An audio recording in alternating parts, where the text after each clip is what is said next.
First topic, जनहित याचिका PIL देने का बहुत बड़ा कारण भी है। वैसे तो दिसंबर का है, मैंने थोड़ा सा लेट ले लिया, मुझे माफ करें। पहला कारण ये कि ये MPPSC प्रीलिम्स एग्जामिनेशन में डायरेक्टली पूछा जा चुका है, और प्री की परीक्षा में जब ये पूछा गया था तो सीधे सीधे से प्रश्न पूछा गया था कि जनहित याचिका PIL यानी कि capital P capital I and capital L का फुल फॉर्म क्या होता है, और सीधा ऑप्शंस में दिया होता है public interest litigation was one option, you had to tick it, है ना, एंड यू वर करेक्ट। ठीक है, तो public interest litigation was the topic and it is important where. तो अगर आप PSC मेंस की बात करोगे, प्रीलिम्स में तो है ही क्योंकि वो आ ही गया, तो उसका तो कुछ कहना ही नहीं है, लेकिन अगर मेंस की बात करोगे तो it is important in paper 2। Now part A and unit 1, the topic name is judicial activism. क्या नाम है टॉपिक का? Judicial activism. That means what? न्यायिक सक्रियता। क्या है नाम? न्यायिक सक्रियता। हाँ या ना? बोल देते? Very good.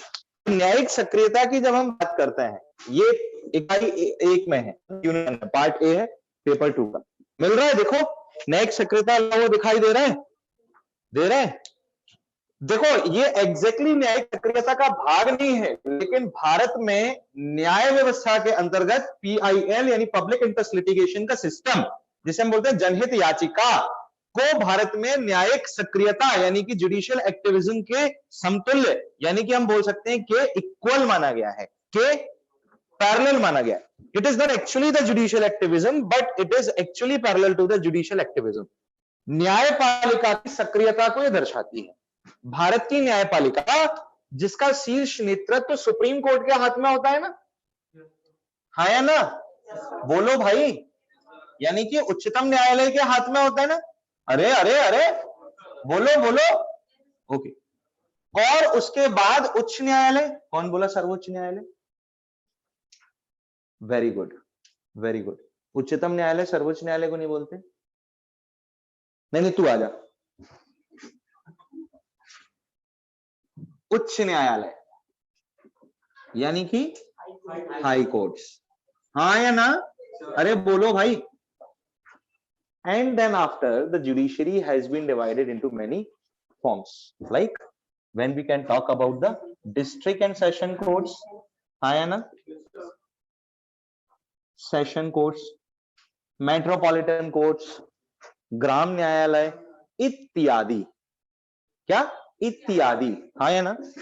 The second one part can be said, what is this? हम बोल सकते हैं फैमिली कोर्ट्स, हाँ है ना? क्यों प्रतीक, गए हो क्या फैमिली कोर्ट्स में? पक्का? बेटा सिविल सर्विसेज की तैयारी कर रहे हो, गारंटी दे रहा हूं जाना तो पड़ेगा,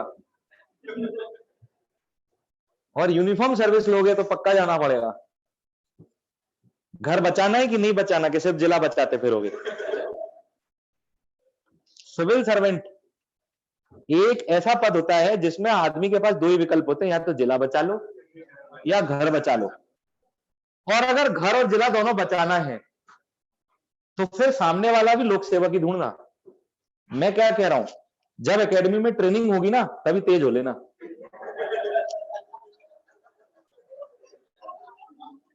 और एक और बात बता दूं, सुनो मेरी बात, आजकल लोक सेवक को ढूंढने के बाद भी घर बचाना मुश्किल हो जाता है।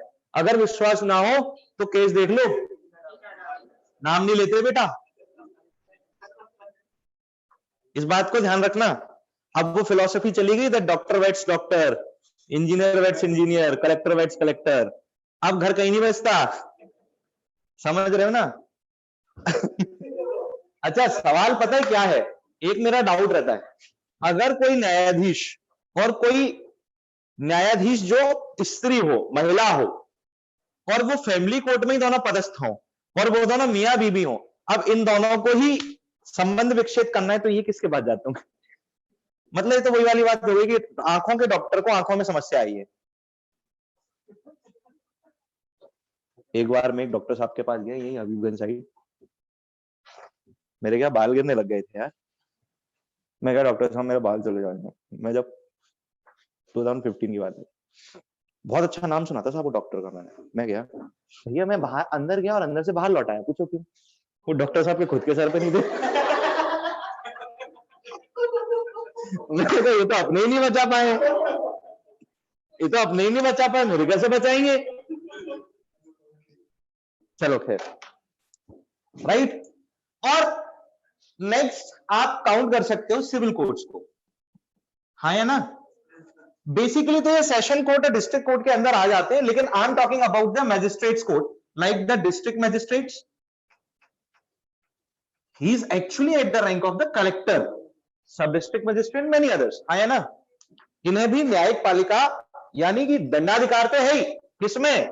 सिविल केसेस में। नागरिक मामलों में if you will be a collector, deputy collector, tehsildar, ये क्या है? नागरिक मामलों में दंडाधिकारी का पद या हक अदा करते हैं, यानी कि civil cases can be asked, है ना? When we are talking about this, देखो ये पूरा का पूरा सिस्टम जो है which is directed from the Supreme Court, क्योंकि न्यायपालिका के जितने भी नियम होंगे वो कौन तैयार कर रहा है? Supreme court. न्यायिक नियुक्तियां जो होंगी उन्हें कौन तय कर रहा है? Supreme court. हालिया तौर पर सुप्रीम कोर्ट भी करंट अफेयर में आया है, क्योंकि सुप्रीम कोर्ट ने केंद्र सरकार को लताड़ लगाई है, कॉलेजियम के रिकमेंडेशंस बहुत पहले दिए जा चुके हैं, केंद्र सरकार उसको अप्रूव करने में देर क्यों लगा रही है? कॉलेजियम मतलब सुप्रीम कोर्ट का एक वह भाग या समिति जो सुप्रीम कोर्ट से बनाई जाती है न्यायाधीशों को मिलाकर, जिसकी अध्यक्षता कौन करता है? उच्चतम न्यायालय का मुख्य न्यायाधीश, हाँ या ना?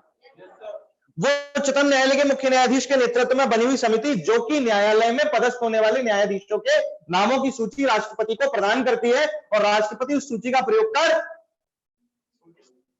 वेरी गुड, उनकी नियुक्तियां कर देता है, लेकिन इसमें केंद्र सरकार या मंत्रिमंडल का सहमति होती है, हाँ या ना? तो ऐसी स्थिति में अप्रूवल मिलने में देरी लगी और सुप्रीम कोर्ट ये कह रहा है कि ये ठीक नहीं है, न्यायिक नियुक्तियों में देरी क्यों हो रही है? तब स्थिति ऐसी हो जब उच्चतम न्यायालय में अधिकतम पदों की संख्या 34 और वो पूरे भरे नहीं हो अब तक। ये हमने पिछले बार में एक करंट अफेयर में देखा भी है कुछ दिन पहले, हाँ या ना? कि उच्चतम न्यायालय की सभी नियुक्तियां पूरी तरीके से फिल नहीं है क्यों नहीं है फिल, हाँ या ना? बावजूद उसके देरी लग रही है, गलत बात है। देश की न्यायपालिका को क्या मजाक समझ के रखा हुआ है, हाँ या ना? नहीं समझा क्या?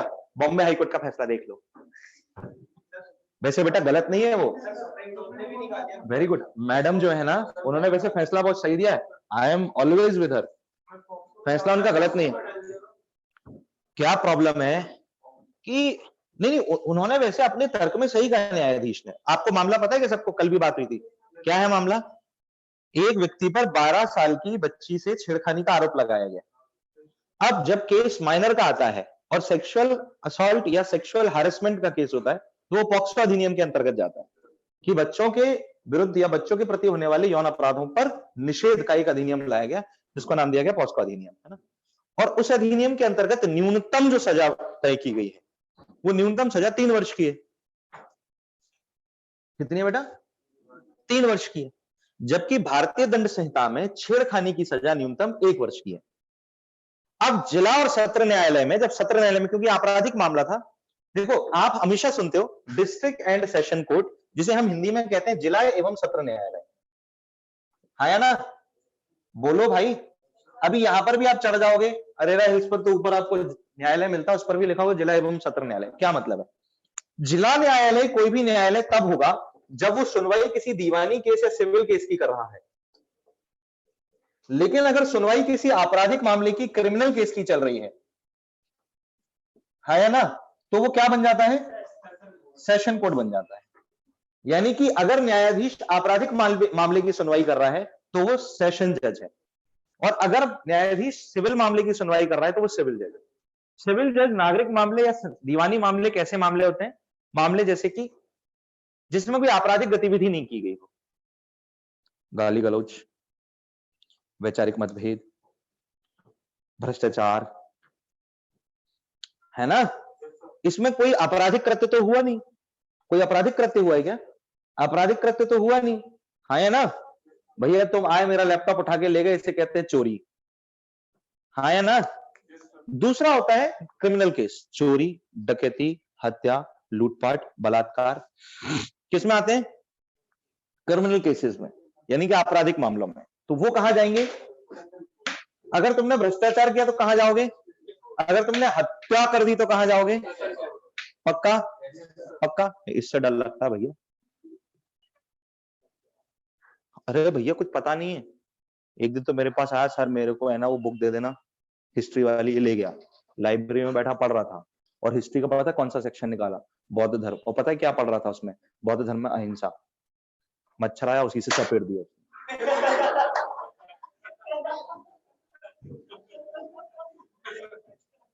अहिंसा के पन्ने पे मच्छर का खून हो गया। देखो कैसे हंस रहा है ना मुराद कहीं के। बस बस बस बस बस मत सोच मत सोच। क्लियर है या नहीं है? अरे बोलो भाई पक्का, सॉरी ये क्लियर है कि नहीं है? पक्का पक्का। अब उसमें क्या हुआ कि दो प्रावधान थे आपके पास। उस व्यक्ति को या तो आप आईपीसी के अनुसार दंड दे सकते थे, छेड़खानी के आरोप में धारा 354 लग जाती है, 354 ईव टीजिंग का केस, है ना। और दूसरा होता है आपका पॉक्सो के अंतर्गत आप उसको न्यायाधीश में जिला एवं सत्र न्यायालय में इसे ना रह करके उसे 3 वर्ष की मिनिमम सजा सुनाई गई, जो कि sexual offences against children act के अंतर्गत आते थे, है ना।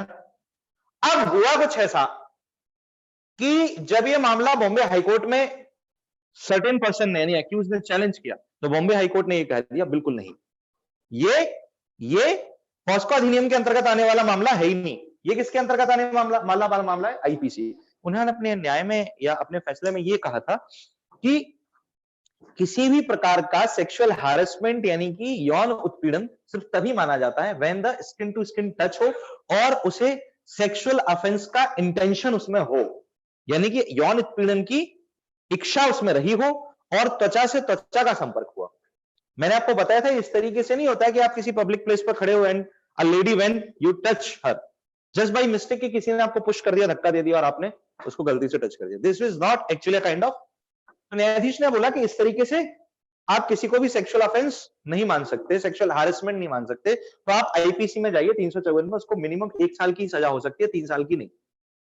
आप prevention of sexual offences against children पर इस एक्ट पर नहीं जाओगे, इस अधिनियम के अंतर्गत सजा नहीं दोगे। तो महिला आयोग चिढ़ गया, महिला आयोग ने बोला कि महिला और बच्चों की सिक्योरिटी पर सवाल खड़ा हो जाएगा ऐसे तो हम सुप्रीम कोर्ट जाएंगे, तो ये मामला चला गया सुप्रीम कोर्ट। कायदे से देखा जाए तो my personal opinion is what कि जो न्यायाधीश थी जिन्होंने बॉम्बे हाई कोर्ट में ये फैसला दिया कि मामला 354 में जाना चाहिए आईपीसी की, उन्होंने बिल्कुल सही फैसला दिया था, है ना। ये संभव है कि उस व्यक्ति ने गलती की हो या शायद इसमें सेक्सुअल हैरेसमेंट का इंटेंशन हो, उन्होंने उसको बाइज्जत बरी नहीं किया, उन्होंने सिर्फ ये बोला कि कानूनी परिभाषा के अंतर्गत उसको अधिकतम सजा उसको न्यूनतम सजा 1 वर्ष के अनुसार होनी चाहिए, ना कि 3 वर्ष के अनुसार। उसकी 3 वर्ष की सजा को उन्होंने बदल करके 1 वर्ष किया था, हाँ या ना? बोलो भाई पक्का पक्का। चलिए तो ये इतना भाग समझ में आया, वो तो कह रही बेसिक पार्ट जो हमने बीच में ले लिया, ये इतना पार्ट समझ में आया नहीं आया, इतना पार्ट समझ में आया नहीं आया, सबको आया? संजी आया समझ में? चलो फिर आगे चलते हैं, लिखो। नहीं तो मैं ऐसे बोलते तो मैं भी ऐसे ही बोलूंगा, लिख लो बेटा लिख। अब हमारा टॉपिक आता है पीआईएल, पब्लिक इंटरेस्ट लिटिगेशन।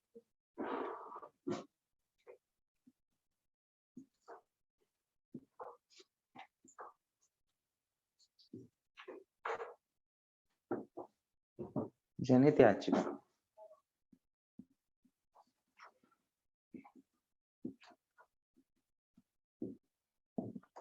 जनहित याचिका क्या कहती है?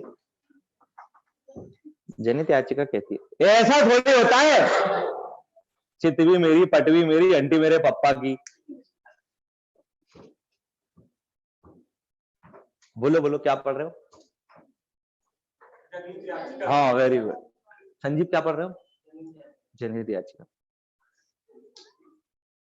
तू काय की तैयारी कर रहा है बेटा? दिल से बोलना।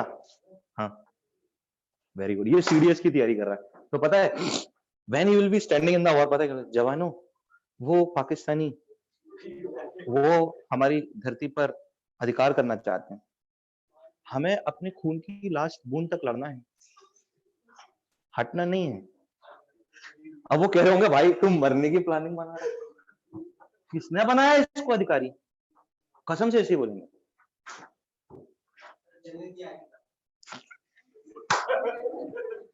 छील देगा उस्ताद तेरे को एकेडमी में, मैं गारंटी दे रहा हूँ। छील देगा कि नहीं पता, छील देगा तेरे को ऊपर से नीचे तक। और एक बार तू नजर में आ गया, तेरा पूरा 1.5 साल खराब।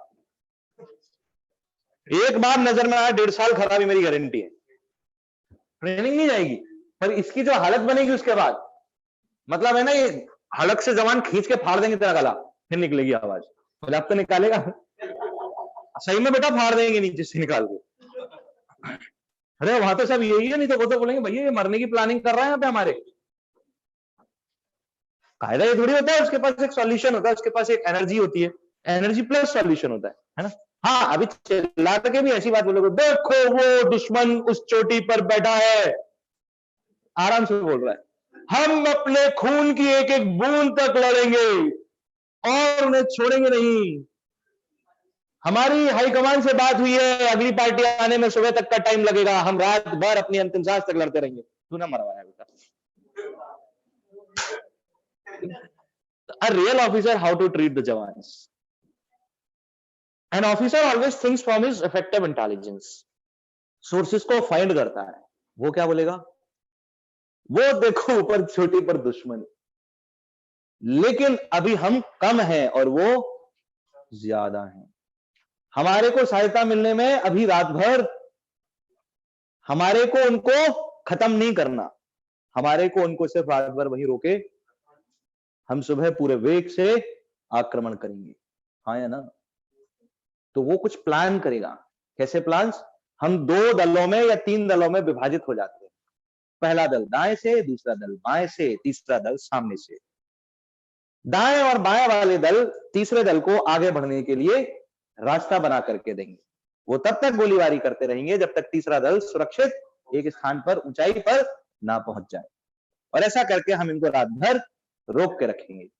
जैसे ही हमारी सहायता आ जाएगी तो हम पूरे वेग से इन पर आक्रमण करेंगे। तब आदमी को लगता है, बोले नहीं भाई ये जिताएगा।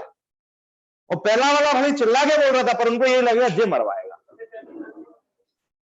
एंड द सेम बिहेवियर, देखो मैं किसी उसकी बात नहीं, अधिकारी का कहीं भी आप रोल देख लो, नेतृत्वकर्ता के रूप में ही होता है। You will be a collector of a district, you will be a police superintendent of a district, you will be an officer in the armed forces और मेनी अदर थिंग्स। कहीं भी, wherever you want to go, you just go. आप समझो मेरी बात को। अधिकारी की सबसे बड़ी जिम्मेदारी होती है अपने अधीनस्थों का नेतृत्व करना, और अधीनस्थ से होने वाली किसी भी गलती के लिए जिम्मेदार सिर्फ और सिर्फ अधिकारी ही होगा। तुम्हारे विभाग में अगर किसी बाबू से गलती होती है, जिम्मेदारी तुम्हें ही, क्योंकि अंतिम हस्ताक्षर तो तुम्हारे ही थे। मैंने क्या बोला? नौकरी सिर्फ एक है, उसे क्या कहते हैं? Civil services. बाकी सब नौकरी नहीं है। ये सेवा है ना। जॉब का मतलब क्या होता है? जॉब का मतलब क्या होता है नौकरी का? When you are actually paying your devotion to someone and you are getting paid for it. मेरे यहां कोई नौकरी कर रहा है, उसकी चाह है वो तनख्वाह पाए। आप किसी विभाग में जाके क्लर्क बन जाते हैं, आप बैंक में जाकर के कोई पद ले लेते हैं, ये नौकरी है। यहां हम कहते हैं आप लोक सेवक हो, लोगों की सेवा करने वाले। आपकी इच्छा वेतन पाना नहीं है, आपकी इच्छा है सरकार के बिहाफ पर लोगों को सेवा प्रदान। आप सेवक कहलाते हो। This is service, not a job. ये क्या है? सर्विस है, ये जॉब नहीं है। If you want a job then go in any other direction और field, we don't care. If you want to serve the people, you are at the right place. अगर आप लोगों की सेवा करना चाहते हो तो आप सही स्थान पे हो। आप नौकरी करना चाहते हो तो कहीं और जाइए। जिस तरीके से हमने आपका स्वागत किया उसी तरीके से फेयरवेल भी देंगे। समझ रहे? अंतर समझो बात, है ना। जब आप किसी उस पर जाना चाहते। चलिए टॉपिक आता है पीआईएल, पब्लिक इंटरेस्ट लिटिगेशन, जनहित याचिका। तो जनहित याचिका को क्या कहा जाता है? What is the PIL? दरअसल देखो, पीआईएल न्यायिक सक्रियता का एक समतुल्य माना जाता है हमारे देश में। न्यायिक सक्रियता क्या है? क्योंकि मैंने यह टॉपिक में आपको लिखकर दिया है कि हमारे मेंस में ये टॉपिक इंपॉर्टेंट है। न्यायिक सक्रियता के अंतर्गत 3 नंबर के प्रश्न में पेपर 2 में सीधा पूछा जा सकता है, पब्लिक इंटरेस्ट लिटिगेशन जनहित याचिका के बारे में बताइए। ये सीधा पूछा जा सकता है, हाँ या ना? एक या 2 लाइन में, या कि फिर सीधा 50 शब्दों के भाग में भी पूछा जा सकता है, पीआईएल से जुड़ी हुई प्रमुख बातों के बारे में बताइए, है ना। Such kind of questions can be asked and the other varieties can be asked, और प्रीलिम्स में तो पूछा ही जा चुका है, दूसरे रूप में पूछा जाए तो एक अलग बात है। ये न्यायिक सक्रियता का भाग कैसे है, देखो पीआईएल होता क्या है उस बात को समझो, पीआईएल को हम कैसे परिभाषित कर सकते हैं इस बात को समझो।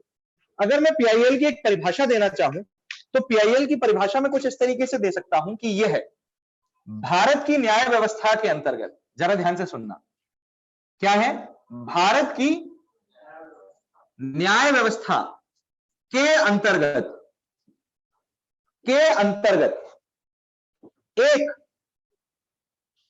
ऐसा प्रावधान है, कैसा प्रावधान है, एक ऐसा प्रावधान है जिसमें किसी पीड़ित पक्ष की तरफ से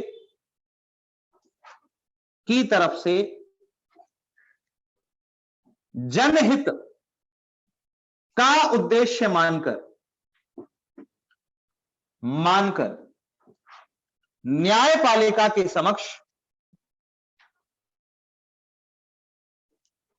समक्ष याचिका प्रस्तुत की जाए या की जा सके, याचिका प्रस्तुत की जा सके। When a plea can be submitted before the judicial authority if the aim is of the public interest on behalf of a victim side, this is called PIL. नहीं समझे, दरअसल इसका नाम ही है जनहित याचिका, यानी कि जो जन के हित में लगाई जाने वाली याचिका हो। दिसंबर 2020 में एक जनहित याचिका रद्द कर दी गई थी, और रद्द ये कहकर के की गई थी, देखो पीआईएल का दुरुपयोग भी हो सकता है और पीआईएल का सदुपयोग भी हो सकता है। जनहित का मतलब है हम मासेस यानी कि लोगों के फेवर में, उनके पक्ष में कोई याचिका दायर करते हैं, है ना। जैसे कि आपको कोई समस्या है, आपके पक्ष में मैंने जनहित याचिका दायर कर दी। उदाहरण के तौर पर मैंने क्या किया, आप किसी एक जमीन पर रहने वाले व्यक्ति थे, वो जमीन आपकी थी, कोई बड़ा भूस्वामी आता है और वो गुंडई दिखा करके आपकी जमीनों पर कब्जा कर लेता है। आप इतने सशक्त नहीं हैं कि आप न्यायालय का दरवाजा भी खटखटा सकें। मैं एक वकील हो सकता हूं, मैं एक संस्था समाज सेवी हो सकता हूं, मैं स्वयं न्यायालय भी हो सकता हूं, मैं कोई भी हो सकता हूं, मैं आपके बिहाफ पर आपकी ओर से पीआईएल दायर कर सकता हूं। ये जनहित याचिका है, मैंने जनता के हित में, मासिस के इंटरेस्ट में वो पीआईएल दायर की है न्यायालय के अंदर। लेकिन जरा ध्यान से सुनो, बहुत सारे लोग इसका दुरुपयोग न्यायालय का समय बर्बाद करने के लिए भी कर सकते हैं, वो केवल न्यायालय का समय ही बर्बाद करते रहेंगे। अब ये जुडिशियल अथॉरिटी यानी कि पद पर बैठे हुए न्यायाधीश के अपने मानसिक तीव्रता पर निर्भर करता है, मेंटल इंटेंसिटी पर डिपेंड करेगा कि वो इसका दुरुपयोग होने से बचाए। उदाहरण के तौर पर दिसंबर 2020 में बचाया गया क्योंकि जिस व्यक्ति ने न्यायालय के समक्ष वो पीआईएल रखी थी, वो भूस्वामी के जबरदस्ती भूमि पर अधिकार को लेकर के ही रखी थी। लेकिन वे कौन है जो पीड़ित हैं, उन पक्षकारों के विषय में कुछ नहीं लिखा था उस याचिका में। न्यायाधीश ने बैठे हुए उस पीआईएल को पढ़ते ही साथ खारिज कर दिया, बोले इसमें पक्षकारों की बात ही नहीं की गई है, आप किसके बिहाफ पर कर रहे हो, ये जनता का हित दिखाती नहीं है, कोई पक्ष तो रखो इसमें, तुम किसके लिए कर रहे हो।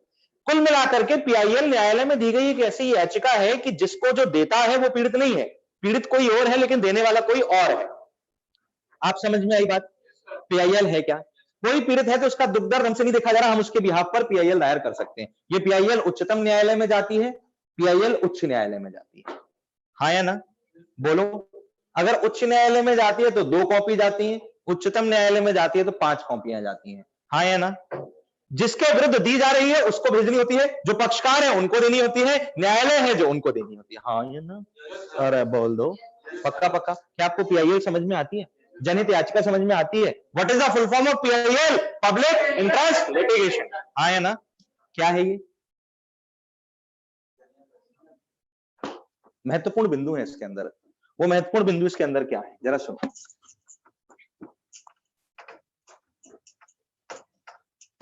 पहला, पीआईएल का दायर होना, जब हम इसकी बात करते हैं तो हम ये कहते हैं कि ये उच्चतम न्यायालय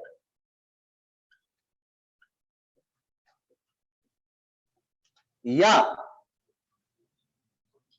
उच्च न्यायालय में दाखिल की जा सकती है। ये कहां दाखिल की जा सकती है? सुप्रीम कोर्ट में या कि फिर हाई कोर्ट में दाखिल की जा सकती है। हाँ या ना? दूसरा, पीआईएल का उद्देश्य क्या होना चाहिए? हमेशा ध्यान रखना, पीआईएल का उद्देश्य जनहित ही होगा, यानी कि पब्लिक इंटरेस्ट ही होगा, इसीलिए उसको पब्लिक इंटरेस्ट लिटिगेशन कहा गया है। Without public interest PIL accept नहीं होती सर। तीसरा, पीआईएल को कौन दाखिल करा सकता है, यानी कि कौन सबमिट कर सकता है, न्यायालय के समक्ष प्रस्तुत कर सकता है? इसके लिए हम क्या बोलते हैं? कोई व्यक्ति, ये पीड़ित से अन्य भी हो सकता है। क्या हो सकता है? ये पीड़ित से अन्य भी हो सकता है। हाँ बोल देते कम से कम। दूसरा, पीआईएल दाखिल करने के लिए कोई संस्था भी सामने आ सकती है, ये कोई समाज सेवी संस्था हो सकती है। हाँ या ना? जैसे महिला आयोग। तीसरा, पीआईएल दायर करने के लिए कोई न्यायालय स्वयं संज्ञान भी ले सकता है। न्यायालय का स्वयं लिया गया संज्ञान, ये भी क्या हो सकता है? पीआईएल का आधार हो सकता है। पीआईएल के 3 आधार हो सकते हैं। हाँ या ना? लेकिन पीआईएल बिना पक्षकार के नाम के नहीं जाएगी, ये ध्यान रखना, ये टॉपिक है। पीआईएल में पक्षकार का नाम होना जरूरी है। पक्षकार मतलब जो पीड़ित है उसके बिहाफ पर, क्योंकि न्यायाधीश पूछेगा किसके बिहाफ पर? क्या मन आया, मुंह उठाया और आगे पीआईएल जमा करने? क्या न्यायालय का समय आपके लिए कीमती समय नहीं है? इतनी देर में 2 समोसे खाए जा सकते हैं। हाँ या ना? इतनी देर में लाल चटनी भी मंगाई जा सकती है। हाँ या ना? अरे बोलो, क्या पीआईएल में पक्षकार का नाम होना जरूरी है? जरूरी है। अब मेरा एक सवाल है, जवाब दोगे?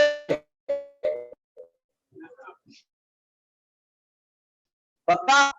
पीआईएल का प्रावधान भारत में कहां दिया गया है? ऐसी कौन सी किताब है?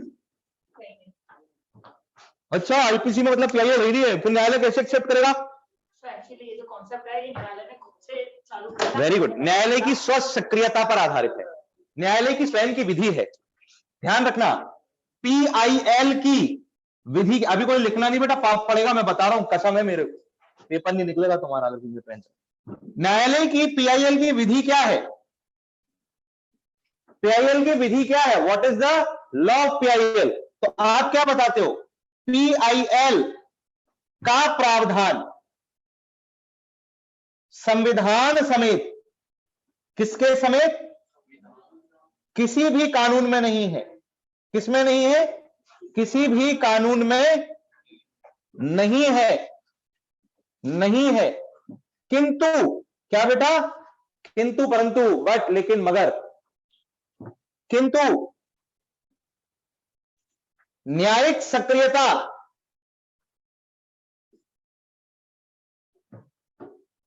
के उद्देश्य से यह न्यायपालिका द्वारा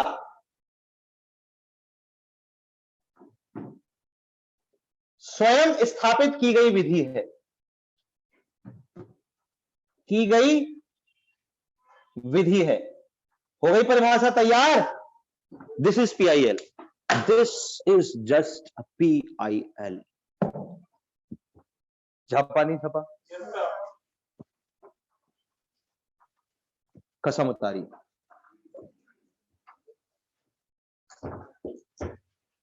यहां से यहां तक, यहां से यहां तक,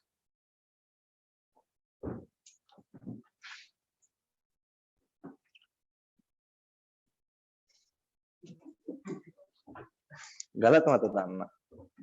हो जाता है बेटा, क्या है, मेरे पास मेंस की कॉपी नहीं, बोर्ड है, हो जाता है, गलती हो जाती है। व्यवस्था आपको बनानी पड़ेगी, ये आपका काम है। हाँ या ना? बोले सर फिर आपका है क्या काम, ये बता दो। पहले ये तो लिख लो। हाँ तो लिख लो ना,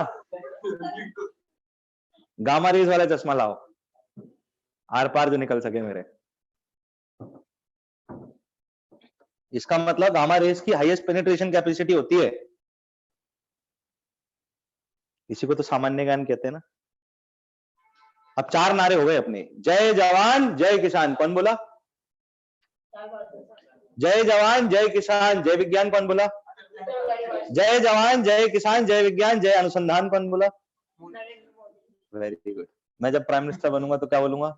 जय जवान जय किसान जय विज्ञान जय अनुसंधान जय सामान्य ज्ञान। अरे भैया तुमको भी देखना क्या रहेगा, मतलब अगर मैं पीएम बनूंगा तो पता है तुम्हारे को भी कहने को हो जाएगा, पता प्रधानमंत्री स्वयं पढ़ाने आता है। निर्दलीय, पता है क्या रखूंगा उसका सिंबल? ना, मटर।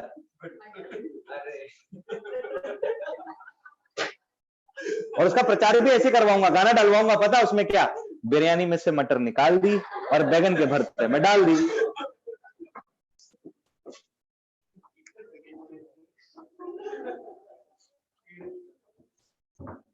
चलिए इंग्लिश वाले मेरे साथ लिखेंगे, पब्लिक इंटरेस्ट लिटिगेशन डेफिनेशन में दे रहा हूं, आप लिखें, मैं बोल रहा हूं इंग्लिश वालों के लिए ना। हिंदी में अत्याचार मत करो अपनी कॉपी पे, मैं हूं बेटा, अभी जीवित हूं मैं, है ना, संपूर्ण अपने मांस हड्डियों और प्राणों समेत जीवित हूं। अर्थव्यवस्था में ऐसे ही बोला जाता है ना, जैसे कोई अभी इकोनॉमिकल डिपार्टमेंट में इंटरव्यू के लिए देने जाए, उसको बोल दिया जाए ये संतरा है, इस संतरे को तुम दो किसी को, तो आर्थिक भाषा में कैसे दोगे? तो देखो रिजर्व बैंक की भाषा, मैं इस संतरे को इसके समस्त रस फल एवं गूदे समेत धारक को देने का वचन अदा करता हूं। ऐसे ही देंगे ना, तो अपनी भाषा में अपन लिखेंगे। पीआईएल पब्लिक इंटरेस्ट लिटिगेशन, इसमें लिखना under the judicial arrangements of India, under the judicial arrangements of India, under the judicial arrangements of India, PIL gives a provision, PIL gives a provision, PIL gives a provision dash with the objective of public interest, with the objective of public interest, with the objective of public interest on behalf of a victim or a group of victim, on behalf of a victim or a group of victim, on behalf of a victim or a group of victim or a group of victim, a plea can be submitted, a plea can be submitted, a plea can be submitted before the court, a plea can be submitted before the court, submitted before the court, submitted before the court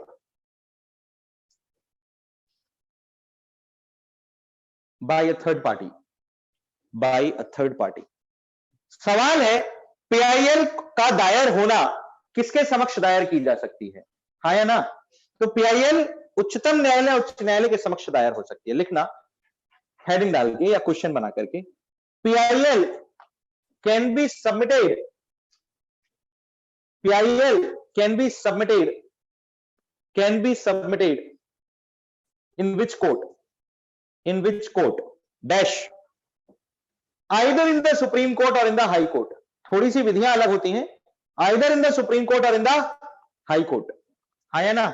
हाँ, यदि jolly LLB part 1 हो सकता है तो जिला और सत्र न्यायालय में भी दायर कर सकता है। मुझसे मत बोलो, डायरेक्टर से जाके बोलना।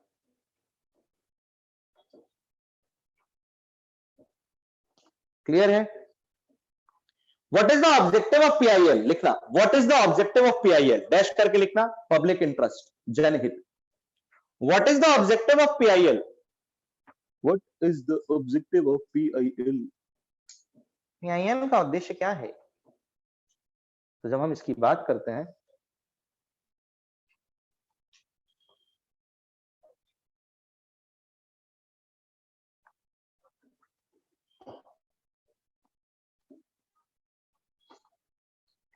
पब्लिक इंटरेस्ट में, दूसरा who can submit the PIL, who can submit the PIL, ये कौन होगा? इसमें लिखना एनी थर्ड पर्सन या एनी पर्सन डैश करके लिखना, एक्सेप्ट फ्रॉम द विक्टिम और accused, except from the victim और एक्यूज्ड, पीड़ित व आरोपी। ऐसा लिखना बेटा, इसमें थोड़ा सुधार करना, पीड़ित व आरोपी दोनों आएंगे ना। वैसे आरोपी तो लिखा ही नहीं सकता क्योंकि आरोपी के खिलाफ तो होती है, इसलिए लिखा नहीं जाता, लेकिन फिर भी अपन उसको समझने के लिए पूरा अच्छे से लिखें, except from victim and accused. दूसरा, एनी इंस्टीट्यूशन, ब्रैकेट में लिखना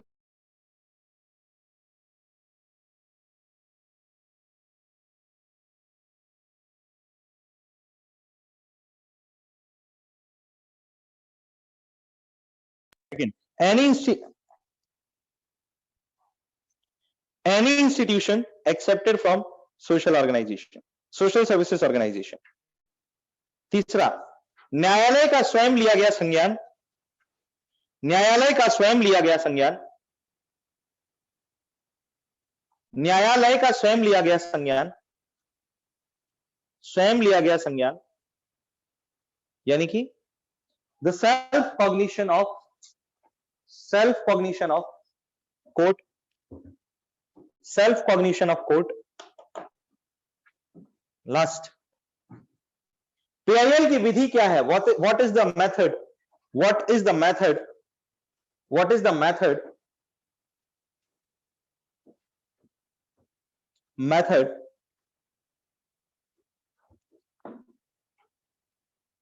इसमें लिखना,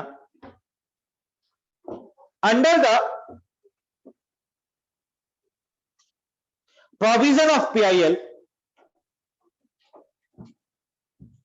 सॉरी ऐसा नहीं, इसमें लिखना the provision of PIL, the provision of PIL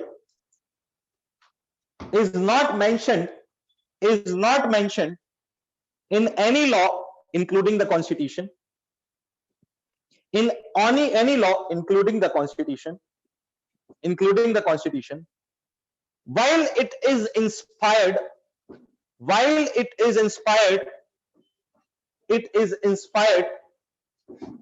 by the definition of constitution by Supreme Court, by the definition of constitution, definition of constitution by Supreme Court, constitution by Supreme Court,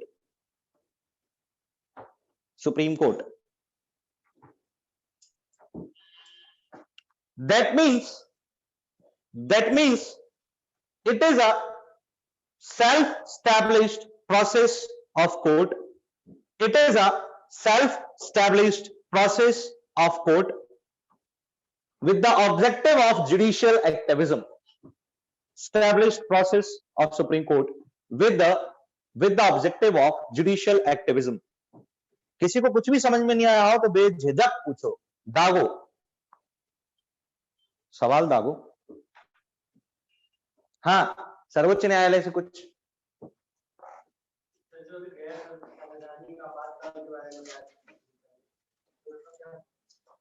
अभिव्यक्ति की आजादी के संबंध में तो दायर की गई थी उस समय पर एक, किसका सुनवाई हुई थी, लेकिन न्यायालय ने साफ तौर पर यह बात बोल दी उसके संबंध में कि भैया इसमें संवैधानिक प्रावधानों का कोई उल्लंघन नहीं होता, जिसकी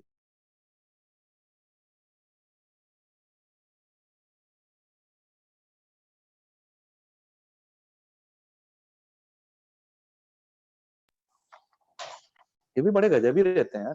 एक तो बैंक वालों से बड़े परेशान है, बैंक वाले इतने एक्टिव हो गए ना, कल तो फोन आता, हेलो सर, मैंने कहा हेलो, और वो भी गजब ही लेडी थी, हमें अहमदाबाद નું બોલું છું, તમે एसबीआई નું क्रेडिट कार्ड ચાવે नहीं। अब क्या बोले? बोला मैडम हमें एमपी નું બોલું છું, મને ગુજરાતી નથી આવે છે।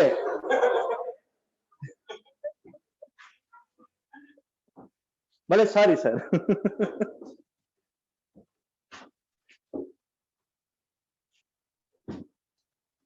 क्लियर है? अरे बोलो बोलो बोलो, पक्का पक्का, ओके बेटा।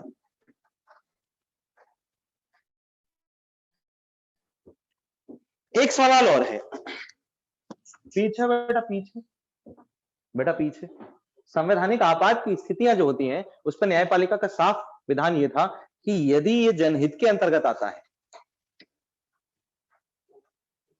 लागू हो सकता। वैसे वास्तविकता ये भी थी, तुम्हें वो पूरी याचिका पढ़नी पड़ेगी। आई थिंक शायद that was submitted by a person from Maharashtra, मुझे जहां तक याद आ रहा है। हाँ नहीं, वो एक अलग चीज है। पीएन भगवती वो व्यक्ति हैं जो पीआईएल का प्रावधान लेकर आए हैं, 17वें मुख्य न्यायाधीश थे भारत के। वो एक अलग चीज है, उसके बारे में बात नहीं चल रही है। यहां मामला थोड़ा पेचीदा है। क्लियर है?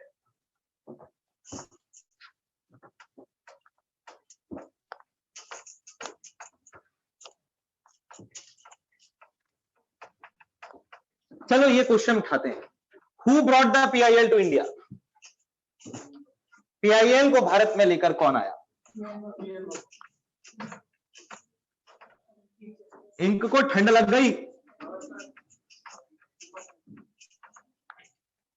है ना? देखो हेल्थ प्रूफ, सर्दियों में चीज चिपक जाती है, गर्मियों में फैल जाती है।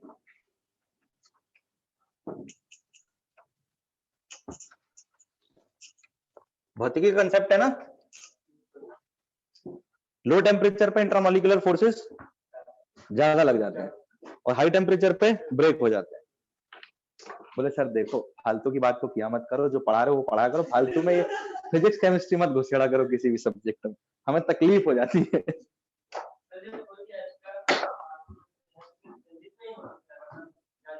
मैंने क्या बोला? पीआईएल का सिर्फ एक उद्देश्य होता है, जनहित। व्यक्तिगत हित पीआईएल का उद्देश्य नहीं होता। बेटा याचिका किसी भी रूप में जाओ, तुम्हारे व्यक्तिगत हित की याचिका है, हम बात ही सिर्फ पीआईएल की कर रहे हैं। अभी मैं तेरे में झापड़ मार दूं तो कोर्ट जा सकता है, ये तेरा व्यक्तिगत हित है, क्योंकि तेरे व्यक्तिगत गरिमा को हानि पहुंची, सामाजिक गरिमा को हानि नहीं पहुंची है। इस मामले में सामाजिक गरिमा को हानि तब पहुंचेगी जब मैं ये कह दूं कि एक वर्ग और समाज विशेष का व्यक्ति इस कैंपस में अंदर ही नहीं आ सकता, तो उस वर्ग या समाज विशेष के जो लोग अंदर नहीं आ पा रहे उनके एवज में तुम चले जाओ तो ये पीआईएल होगी उनके बिहाफ पर। अब मैंने तेरे में झापड़ मारे, दे धनादन दे धनादन दे धनादन, मैं क्या सोच रहा था, इस चीज को समझाने के लिए और अच्छे तरीके से प्रैक्टिकल करके देखें। आप समझ में आया नहीं? लास्ट बार समझ ले। समझ में आया? बेटा व्यक्तिगत याचिका किसी भी उसमें आ सकती है। व्यक्तिगत हित के मामले में हमने व्यक्तिगत हित की बातें नहीं करी। पीआईएल का जो उद्देश्य है सिर्फ एक ही उद्देश्य हो सकता है और वो होता है जनहित। That means the interest of public, interest of masses.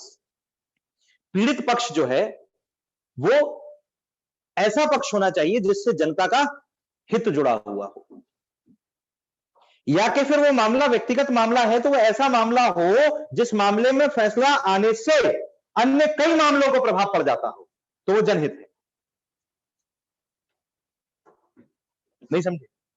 Keshavananda Bharti का 1973 का मामला था तो केशवानंद भारती के अपने ट्रस्ट के लिए, जिस ट्रस्ट के वो मुखिया थे, आया ना? जिस टेंपल ट्रस्ट, मंदिर ट्रस्ट के वो मुखिया थे, उनका मामला था, आया ना? लेकिन उस फैसले से कितना बड़ा जनहित जुड़ा हुआ था, तो ये जनहित का फैसला था। जनहित और व्यक्तिगत हित में अंतर करना सीखिए। When I'm talking about the public interest, it means what? It is actually about the profit to public. Public is what? Public is equal to masses. जहां लोगों का एक समूह सम्मिलित हो उसे जनहित कहा जाता है, और जहां सिर्फ एक व्यक्ति का हित सम्मिलित हो उसे व्यक्तिगत हित कहा जाता है। व्यक्तिगत हित के लिए कैसी भी याचिका डालने डालते हैं, फिर वो न्यायाधीश तय करेगा अपने विवेक के आधार पर उस याचिका को स्वीकृत करना है या नहीं, उस पर मुकदमा चलना है या नहीं, उस पर फैसला आना है या नहीं। उसका मन होगा वो उस याचिका को खारिज कर देगा, उसका मन होगा उसको लेगा। जनहित में भी है, पहले उसको पूरी डेफिनेशन ऑफ पीआईएल देखनी होती है। न्यायाधीश अपने विवेक से निर्णय करता है कि संबंधित मामला जनहित याचिका के अंतर्गत आ भी रहा है या नहीं, या मुंह उठा के वकील साहब चले आए। अभी भी फैसले में यही कहा गया था, बोले वकील साहब होमवर्क करके आओ, ये पीआईएल का मामला नहीं है, आपने होमवर्क ठीक से नहीं किया है। हाँ या ना? अरे बोलो, अब बोलो।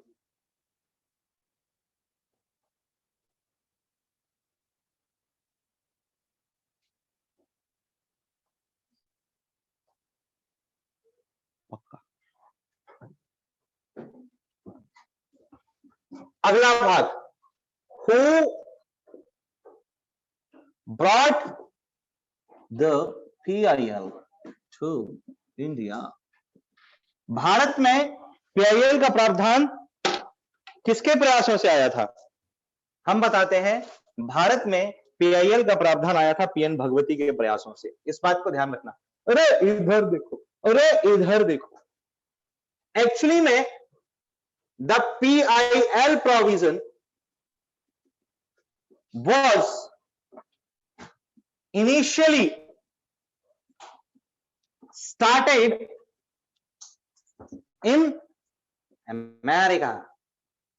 भारत में शुरू नहीं हुआ। Where it is called, sorry मैं भारत में हूं, मैं अमेरिका में नहीं हूं, अपन बोले where it is called social action petition। हम भारतीय हैं ना, जबकि the 17th chief justice of India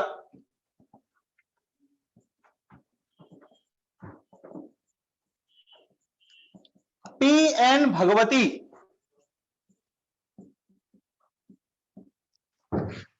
started it in India. Bharat में इसकी शुरुआत करने वाले भारत के 17वें मुख्य न्यायाधीश यानी कि सर्वोच्च न्यायालय के मुख्य न्यायाधीश थे, जिनका नाम था पीएन भगवती, जिन्होंने इसे सबसे पहले शुरू किया था भारत में।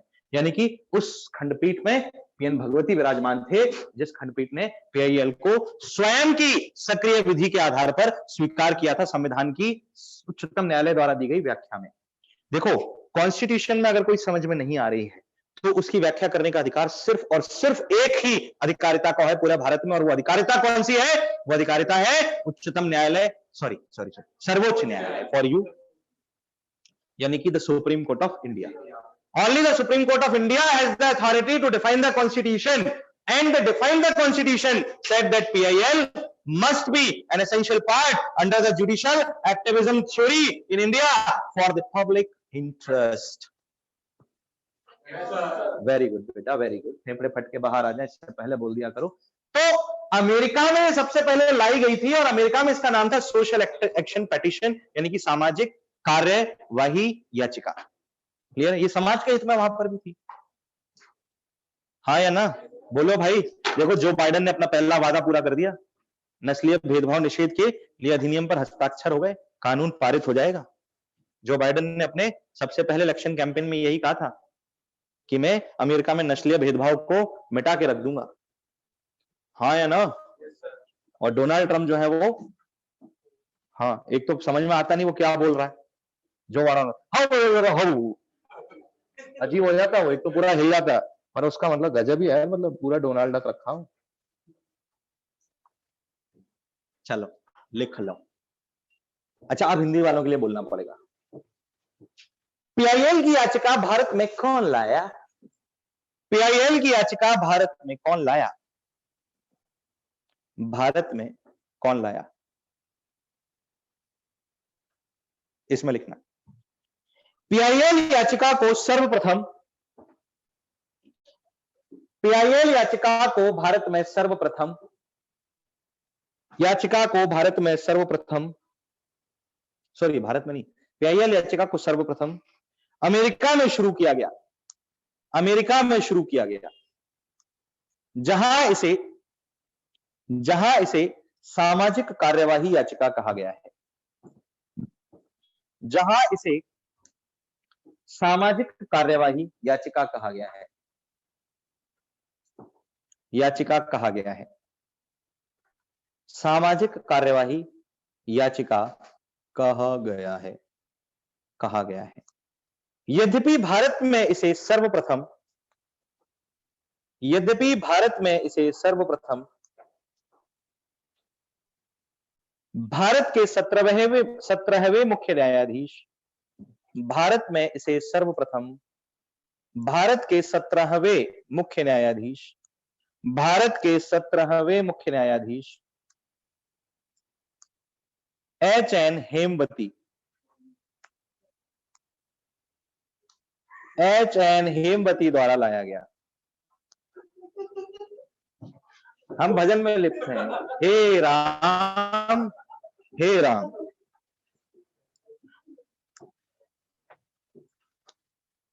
बच गई बेटा तुम आज।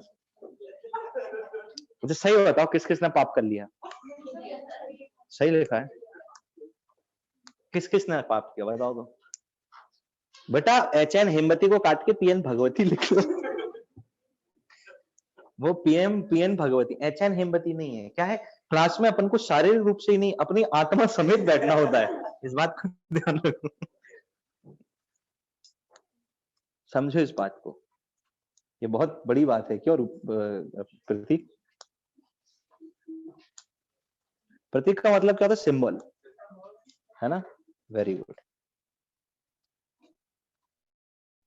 क्लियर है नहीं है? अरे बोल देते हैं। HN हेमवती नहीं थे, PN भगवती थे, है ना? बहुत अच्छा रहा मैंने हेमा मालिनी नहीं बोला ना, तुम तो लिख लेते, है ना? और फिर आगे सर वो पेपर में ऑप्शन में हेमा मालिनी दी। क्लियर है नहीं? वो PN भगवती कर देना बेटा काट के HN हेमवती को, जिनने लिख लिया है उन्होंने। ओके चलिए, let's go to the question. हम प्रश्न की ओर बढ़ेंगे आगे, और हमारा प्रश्न क्या कहता है उसे देखेंगे, सोचेंगे और थोड़ा सा समझेंगे भी।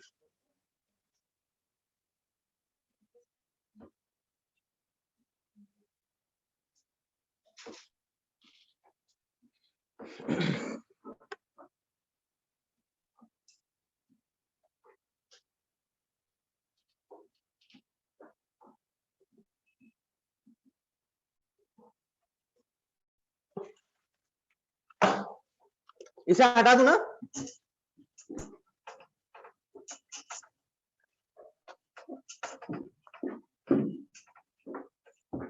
क्या PIL आपको पूरी तरह से समझ में आ गया है? क्या PIL में आपका कोई डाउट रह गया है? पक्का पक्का? अरे बोलो भाई। ओके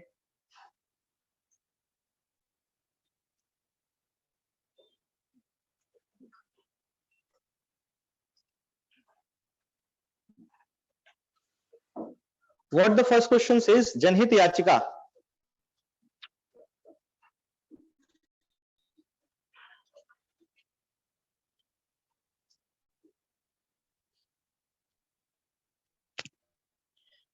इट सेज जनहित याचिका के संबंध में निम्नलिखित कथनों पर विचार कीजिए। Consider the following written statements in the public in the relation of the public interest litigation. पहला कथन है, जनहित याचिका भारतीय न्यायिक प्रणाली में सार्वजनिक हित की रक्षा हेतु मुकदमा करने का प्रावधान देती है। Public interest litigation provides for the litigation to protect the public interest in the Indian judicial system. क्या ये सही है? क्या जनहित में मुकदमा करने का प्रावधान है, दायर करने का? दूसरा, ये न्यायाधीश के विवेक पर है कि वो उसे जनहित याचिका के रूप में स्वीकार करेगा या नहीं। मैंने बताया क्योंकि संविधान की व्याख्या के अंतर्गत नहीं आता, ये न्यायालय द्वारा की गई संवैधानिक व्याख्या के अंतर्गत आता है। इस संविधान की अपनी मूल व्याख्या देखो, संविधान की दो व्याख्याएं हैं। एक तो संविधान की मौलिक व्याख्या है। भारत में संविधान की व्याख्या की अगर आप बात करो तो संविधान की दो व्याख्याएं आती हैं। एक तो संविधान की मौलिक व्याख्या है जो संविधान को बनाते समय तय की गई थी, बाबा साहेब अम्बेडकर ने जब ड्राफ्ट तैयार किया, है ना? और दूसरा संविधान की वो व्याख्या है जो कि उच्चतम न्यायालय द्वारा दी गई होती है। उच्चतम न्यायालय द्वारा दी गई व्याख्या, है ना? क्योंकि संविधान में साफ तौर पर लिख दिया गया that Supreme Court is the guardian of the constitution and being the guardian it has the authority to define the constitution in its own way if there is a kind of dispute.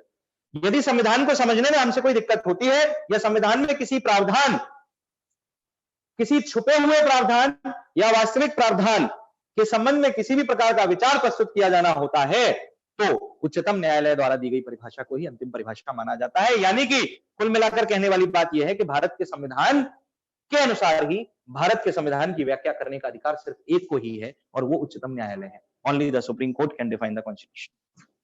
और यह संविधान की मौलिक व्याख्या का प्रावधान नहीं, PIL संविधान की उच्चतम न्यायालय द्वारा दी गई संवैधानिक व्याख्या का प्रावधान है। PIL का प्रावधान इसके अंतर्गत आता है। क्या आपका दिमाग खुला पहले से थोड़ा और?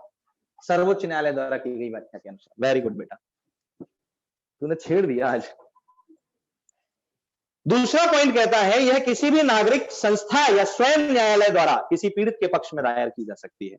It can be filled in favour of a victim by any citizen, institution और कोर्ट इटसेल्फ। क्या ये किसी व्यक्ति द्वारा दायर की जा सकती है, वो जो पीड़ित पक्ष से अन्य हो? तो वो आया ना, बोलो भाई, पीड़ित पक्ष भी आ सकता है, पीड़ित पक्ष भी आ सकता है अगर वो जनहित में आ रहा है तो, नहीं तो फिर वो व्यक्तिगत याचिका बन जाती है, जनहित नहीं। आया ना? देन क्या ये स्वयं न्यायालय द्वारा दायर की जा सकती है? हाँ। क्या ये किसी संस्था द्वारा दी जा सकती है, जैसे कोई समाज सेवी संस्था? तीसरा, यानी दो स्टेटमेंट सही हो गए। तीसरा, जनहित याचिका काफी हद तक भारत में न्यायिक सक्रियता के समतुल्य नजर आती है, किंतु इसका उल्लेख है वो, इसका उल्लेख किसी कानूनी संहिता या संविधान में नहीं है। Public interest litigation appears to be equivalent to the judicial activism in India, but it is not mentioned in any legal code or constitution. क्या ये सही है? क्या तीनों कथन सही हैं? All the three statements are correct. उपरोक्त में से कौन सा ऐसे कथन सही है या नहीं है? और हमारा आंसर आता है उपरोक्त सभी, यानी all of the above. बोलो सर थैंक यू। पूछो क्यों? पहली दफे बिना गलती का क्वेश्चन प्रिंट हुआ है।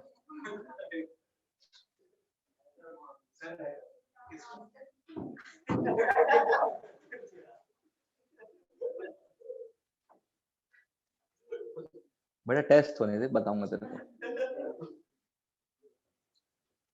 अब समझ में आया प्रतीक टॉप क्यों करता है? किसके? नहीं, स्वयं द्वारा लिया हुआ संज्ञान हाँ बोल सकते हैं, लेकिन वो न्यायालय द्वारा स्वयं बोल सकते हैं याचिका एक्सेप्ट कर ली जाती है, यानी कि न्यायालय स्वयं के संज्ञान पर मुकदमा शुरू कर देता है। यहां पर आपको दायर करनी पड़ती है याचिका, ये सिस्टम है इसका। So motu is the provision in which the self cognition of the court is working, where the court considers that this is actually the case related to the public interest and to secure the peace and security and the integrity of nation. ऐसी condition में court इसको submit कर लेता है ना, अन्यथा किसी अन्य संस्था द्वारा। भारत में ऐसे काम करने वाली कई संस्थाएं भी हैं, वगैरह वगैरह वगैरह। आया ना? बोलो भाई। जनहित तब होगा, लेकिन बस ये ध्यान रखना जब मासेस हो, एक इंडिविजुअल का हित जनहित नहीं माना जाता है ना। कोई ऐसा हित जो सारी जमहूरियत के लिए हो, मतलब आवाम के लिए हो, मतलब पब्लिक के लिए हो, समझ गए? तब ही जनहित माना जाता है। ठीक है, आप बोल सकते हो ऐसा, लेकिन ऐसा लिख नहीं सकते। कारण, क्योंकि हम सिद्धांत अपने अनुसार नहीं बनाते। अगर न्यायपालिका ये बोलेगी तो हम लिखेंगे।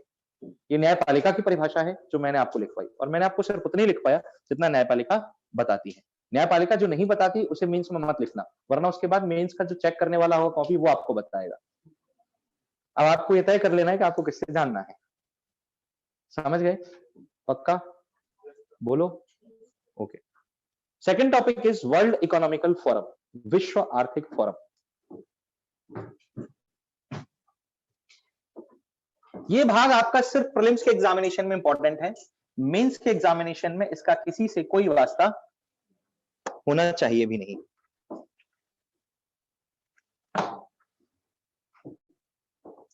होना चाहिए भी नहीं, क्या करोगे वो वास्ता रखकर? हाँ या ना? प्रीलिम्स के एग्जामिनेशन में आने वाला ये टॉपिक आपके लिए इंपॉर्टेंट होगा। वर्ल्ड इकोनॉमिक फोरम, दरअसल हाल ही में विश्व आर्थिक फोरम का वार्षिक महोत्सव आयोजित किया गया।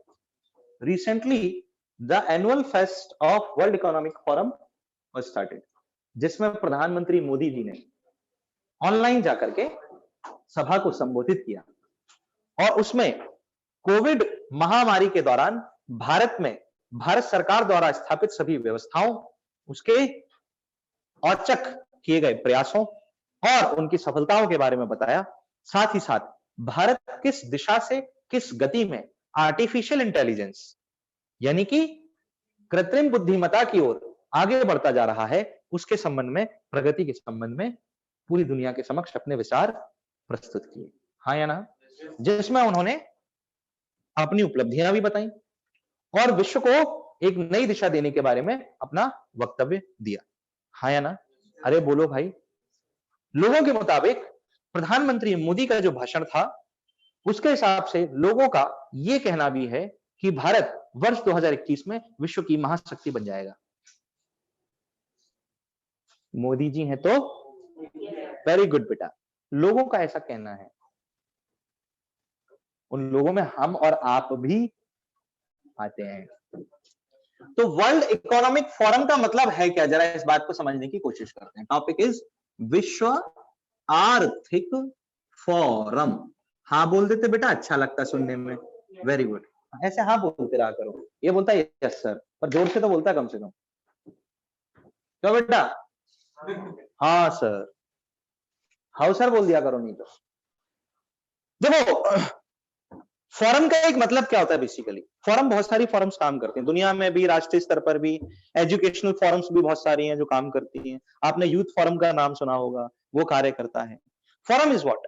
किसी एक विशेष उद्देश्य के साथ बनाया गया कोई समूह। A group which is formed with a certain objective is called what? The forum. समझ में आई बात? बेसिक मीनिंग इसका है क्या? अब इसका मतलब है वर्ल्ड इकोनॉमिक फोरम, यानी कि विश्व की आर्थिक प्रगति की दिशा सुनिश्चित करने, विश्व की आर्थिक प्रगति की समीक्षा करने, विश्व की आर्थिक प्रगति के आधार पर समस्त देशों के मध्य समन्वय स्थापित करने के उद्देश्य से स्थापित किया गया एक वैश्विक समूह विश्व आर्थिक फोरम के नाम से जाना जाता है। A group which was established to fix the direction for the economic growth of nation, to make a cooperation for the economic growth of the world. The group was established is called the World Economic Forum. नहीं समझे?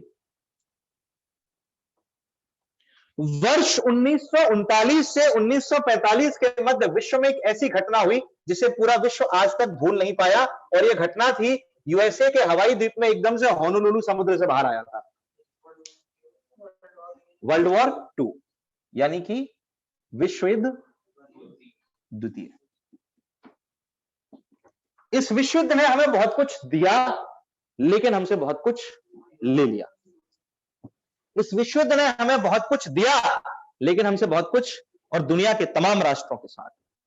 What was given by this world war and what was taken by this world war? क्या दिया इस विश्व युद्ध ने हमें, और क्या लिया इस विश्व युद्ध ने हमसे? इस विश्व युद्ध ने हमें दिया राष्ट्रीयता की भावना, नेशनैलिटी। किसने हमें दी? किसने हमें दी? हाँ या ना? इस विश्व युद्ध ने हमें सिखाया what is the importance of global cooperation. क्या इसी ने हमें सिखाया? वैश्विक समन्वय का महत्व, साझेदारियों का महत्व क्या होता है? हाँ या ना?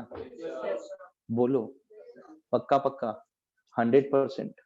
इस विश्व युद्ध ने हमें सिखाया इकोनॉमिक ग्रोथ क्या होती है, यानी कि आर्थिक प्रगति कैसे की जाती है। हाँ या ना? लेकिन हमसे क्या ले लिया? हमारी लाइफ, जीवन छीन लिया, करोड़ों की संख्या में जान चली गई, हमारी अर्थव्यवस्था, हमारी इकोनॉमी हमसे छीन ली। हाँ या ना? बोलो भाई, हमारी इकोनॉमी हमसे छीन ली, हमारा ग्लोबल कोऑपरेशन जो सिखाया, लेकिन वो छीन लिया गया था। हाँ या ना? वैश्विक साझेदारी जब खत्म कर दी गई, तभी तो उसका महत्व हमें समझ में आया था। हाँ या ना? यानी कि इसने जहां तक देखा जाए जो हमसे लिया वही हमको। बोलो भाई, देशों के हितों के टकराव का क्या परिणाम हो सकता है, देशों के विचारधाराओं में विरोध का क्या परिणाम हो सकता है, वो सब हमें किसने सिखाया? इस द्वितीय विश्व युद्ध ने हमें सिखाया। इस द्वितीय विश्व युद्ध ने पूरी दुनिया में जिन क्षेत्रों को सबसे ज्यादा प्रभावित किया था, उन क्षेत्रों में सबसे महत्वपूर्ण आता था यूरोप। उन देशों में सबसे महत्वपूर्ण क्षेत्र आता था अफ्रीका। उन क्षेत्रों में सबसे महत्वपूर्ण आता था एशिया। हाँ या ना? अरे बोलो। और ये स्थितियां खत्म होने के बाद भी वैश्विक साझेदारियां पनप नहीं सकी थी।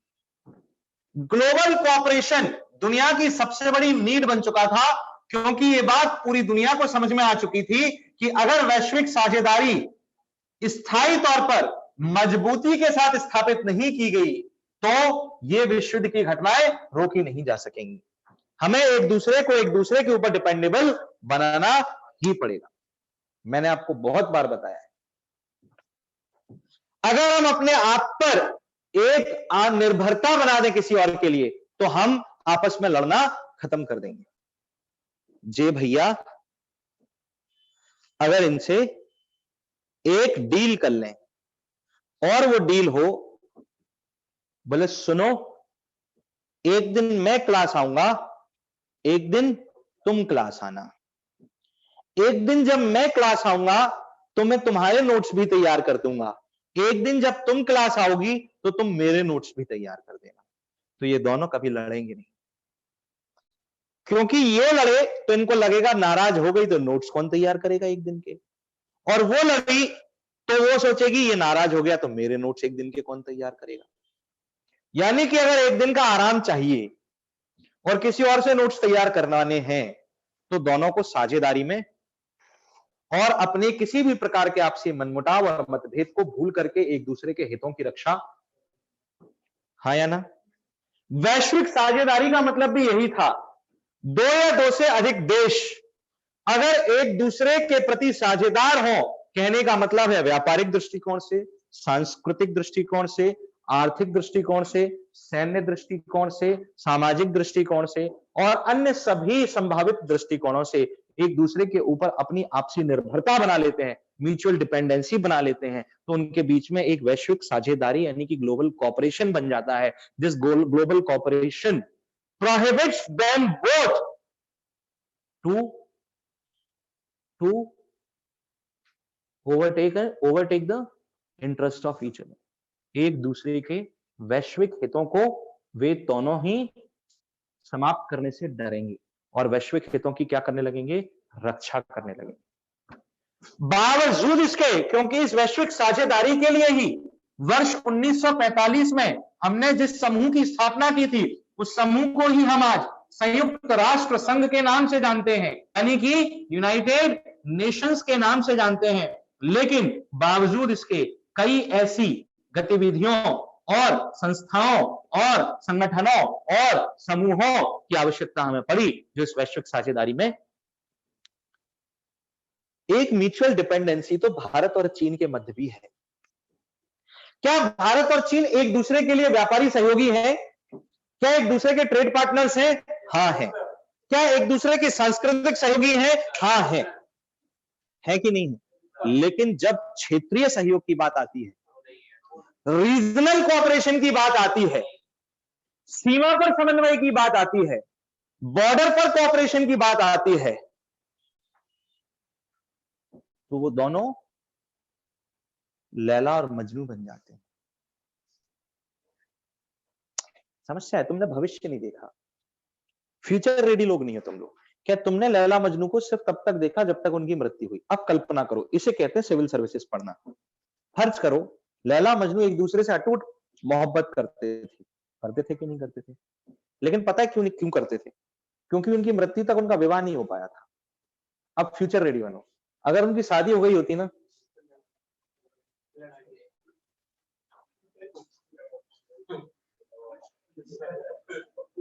शेक्सपियर को बुलाओ और बोलते उस शेक्सपियर से, रोमियो जूलियट की शादी क्यों नहीं कराई?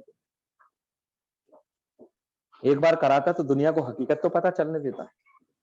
इस दुनिया की सबसे अद्वितीय प्रेम कहानियां अधूरी थी, इस बात का ध्यान रखना। अगर पूरी होती तो वो प्रेम कहानियां नहीं होती, आया ना? बिल्कुल वैसे ही चीन और भारत की कहानी, ये अधूरी है।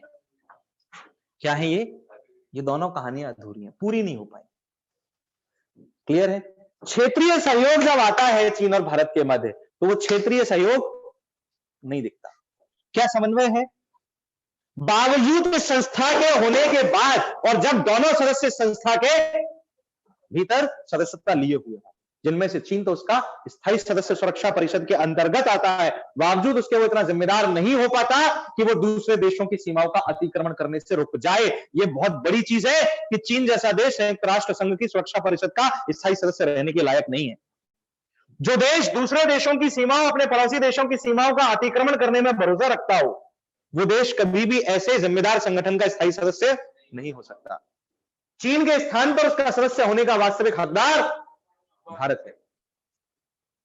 आप माने या ना माने, क्योंकि भारत की यही पहचान शुरू से रही कि उसने कभी अपने पड़ोसी देशों की सीमाओं का हस्तक्षेप नहीं किया। चंद्रगुप्त मौर्य के समय हुआ जरूर था, लेकिन वो तुम खुद ही देखो, हमने नो फर्स्ट यूज पॉलिसी का ही पालन किया। पहले यूनानियों ने हमें छेड़ा या हमने यूनानियों को?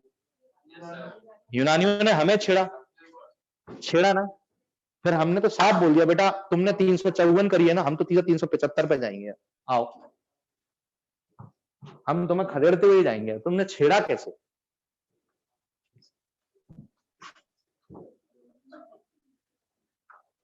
समझे नहीं समझे? बोलो भाई। मैंने हिस्ट्री प्लस जुडिशियल अफेयर दोनों साथ में ले लिए, मिसाल तो समझ गए? वेरी गुड बेटा। हाँ, ज्योग्राफी भी ले ली। अब ये समस्या थी कि ऐसे बहुत सारे मुद्दे होते हैं, कहीं आर्थिक समन्वय आता है, रीजनल कोऑपरेशन क्षेत्रीय समन्वय नहीं दिखता, कहीं क्षेत्रीय समन्वय आता है, आर्थिक समन्वय नहीं दिखता, कहीं आर्थिक समन्वय आ जाता है तो पर्यावरणीय समन्वय, ऐसा होता है हाँ या ना? यानी कि एक दूसरे के हितों की रक्षा करते करते ही एक दूसरे के कोई ना कोई हित टकराने लग जाते हैं। कोई देश विकास करना चाहता है, उससे दूसरे देश का विकास रुक जाता है। ऐसा होता है, ऐसा बाई चांस भी हो जाता है और ऐसा इंटेंशनली भी होता है। ऐसा स्वतः भी हो जाता है कभी कभी, और ऐसा ऐच्छिक तरीके से किया भी जाता है कभी कभी। कुल मिलाकर के इतने सारे संगठन होने के बावजूद भी हम वैश्विक साझेदारी को सुनिश्चित करना और वैश्विक साझेदारी को हर एक पहलू में सुनिश्चित करना, इन दोनों चीजों में बहुत अंतर है। मैंने क्या कहा आपसे? वैश्विक साझेदारी को सुनिश्चित करना और वैश्विक साझेदारी को हर एक पहलू में सुनिश्चित करना। To fix the global cooperation and to fix the global cooperation in all sides, in all fields, दोनों चीजें बहुत अलग है। तो वैश्विक साझेदारी तो स्थापित हुई थी, लेकिन हर पहलू में, हर क्षेत्र में वैश्विक साझेदारी स्थापित हुई, ये करने के लिए इसे लाया गया था। इसके होते हुए भी और संस्थाओं के होते हुए भी इसकी जरूरत क्यों पड़ी थी, समझ में आई बात? इससे होने से भी इसकी जरूरत क्यों पड़ी थी, समझ में आई बात सभी को? पक्का पक्का। What is the need of this organisation? पक्का पक्का। इसका छाप लो बेटा, छाप लो बेटा, छाप लो।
हो गया?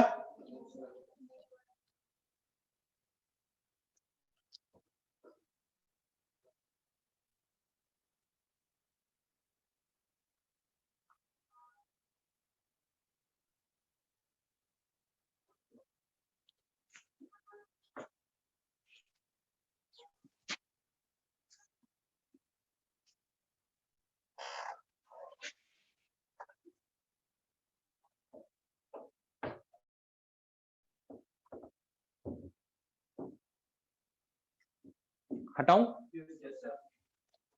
ठीक है, लिखेंगे वर्ल्ड इकोनॉमिक फोरम के लिए। वैश्विक आर्थिक मंच की स्थापना, the establishment of World Economic forum. वैश्विक आर्थिक मंच की स्थापना, the establishment of the global economic forum, आर्थिक मंच की स्थापना was in the year 1971, वर्ष 1971 में की गई। was in the year 1971, वर्ष 1971 में की गई, वर्ष 1971 में की गई, which is headquartered at Geneva, जिसका मुख्यालय स्विट्जरलैंड के शहर जेनीवा में है। which is headquartered at Geneva, Switzerland, जिसका मुख्यालय स्विट्जरलैंड के शहर जेनीवा में है, जिसका मुख्यालय स्विट्जरलैंड के शहर जेनीवा में है, which is headquartered at Geneva, Switzerland. Clear है? इस फोरम की स्थापना का मूल उद्देश्य था द फंडामेंटल ऑब्जेक्टिव ऑफ, इस फोरम की स्थापना का मूल उद्देश्य था the fundamental objective of the establishment of this forum, the establishment of this forum was to increase the global economic development, global economic, पहले इंग्लिश वाले लिख लें, global economic development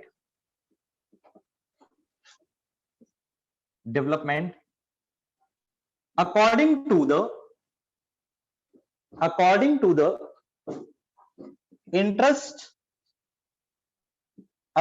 the interest of all governments of the world,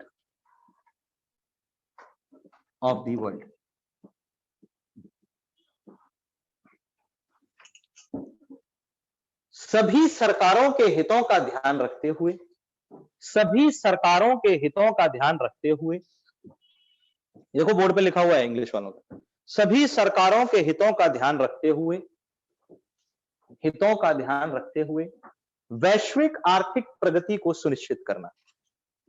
यद्यपि although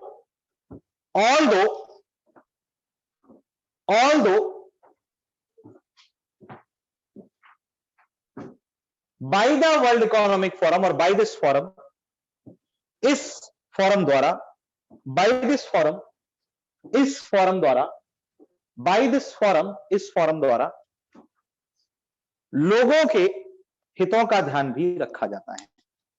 bye this forum public interest is also considered at centre, लोगों के हितों का ध्यान भी रखा जाता है। Public interest is also considered at centre, interest is also considered at center, is also considered at center, public interest is also considered at center। Clear है या नहीं है? बोलो भाई। हेडिंग देना है execution of global economic forum, execution of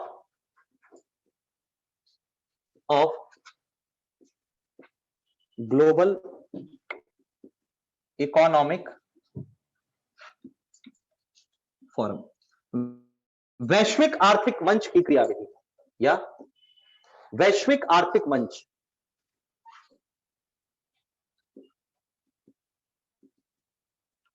या forum की क्रियाविधि किस तरह से ये कार्य करता है। क्लियर है या नहीं है? लिख लेना। Every year in this forum, every year in this forum, प्रत्येक वर्ष इस फोरम में every year in this forum, प्रत्येक वर्ष इस फोरम में वैश्विक राजनेताओं, global leaders, global political leaders, वैश्विक राजनेताओं, global political leaders, comma, industrialist, उद्योगपतियों, इंडस्ट्रियलिस्ट, उद्योगपतियों, कॉमा, प्रसिद्ध सामाजिक हस्तियों, फेमस सोशल पर्सनालिटीज, प्रसिद्ध सामाजिक हस्तियों, फेमस सोशल पर्सनालिटीज, समाज सेवियों,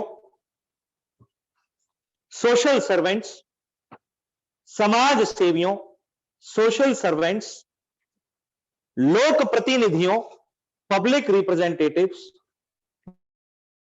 लोक प्रतिनिधियों, public representatives, and other intellectuals, और अन्य बुद्धिशाली लोगों, अदर इंटेलेक्चुअल्स और अन्य बुद्धिशाली लोगों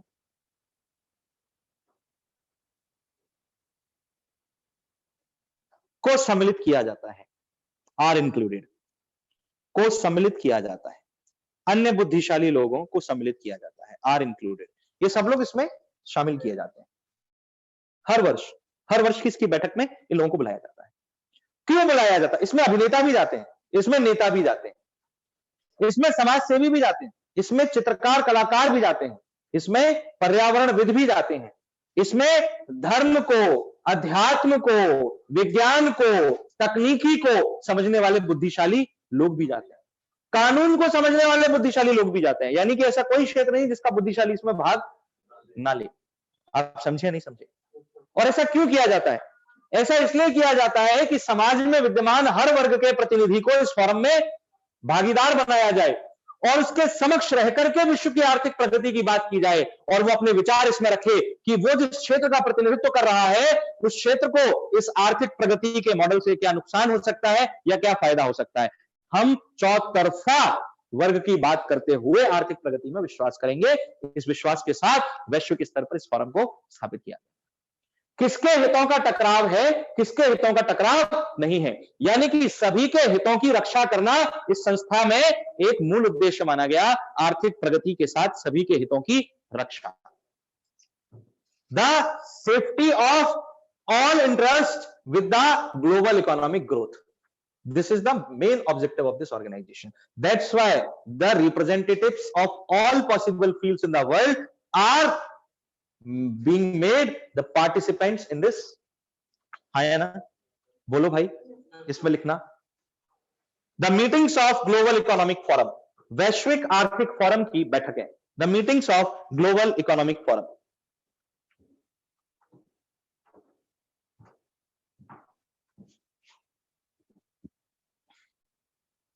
इसमें लिखना प्रतिवर्ष वैश्विक आर्थिक forum, every year global economic forum, प्रतिवर्ष वैश्विक आर्थिक forum, every year global economic forum, प्रतिवर्ष वैश्विक आर्थिक forum, every year global economic forum organises 4 meetings,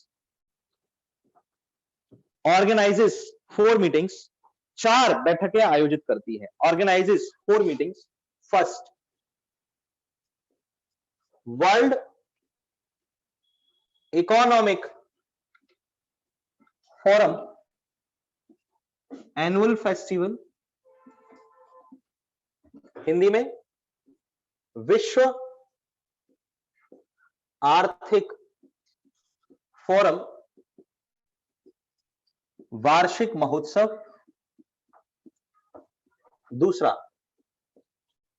new champions annual festival,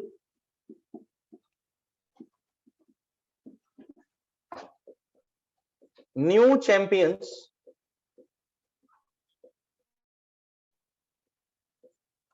वार्षिक महोत्सव. तीसरा, global future council annual festival, वैश्विक फ्यूचर काउंसिल वार्षिक महोत्सव, और चौथा आखिरी industries strategy council, industries strategy council.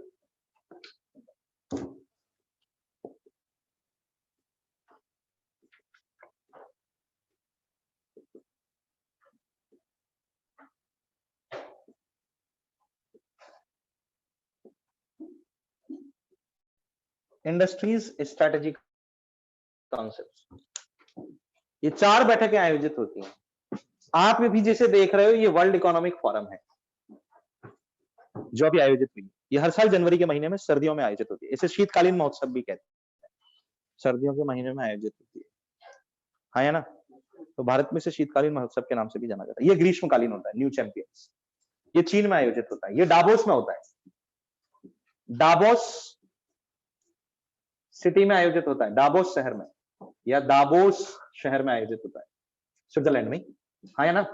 और ये चाइना में आयोजित होता है, चीन में। कहां पर? चीन में। क्लियर है?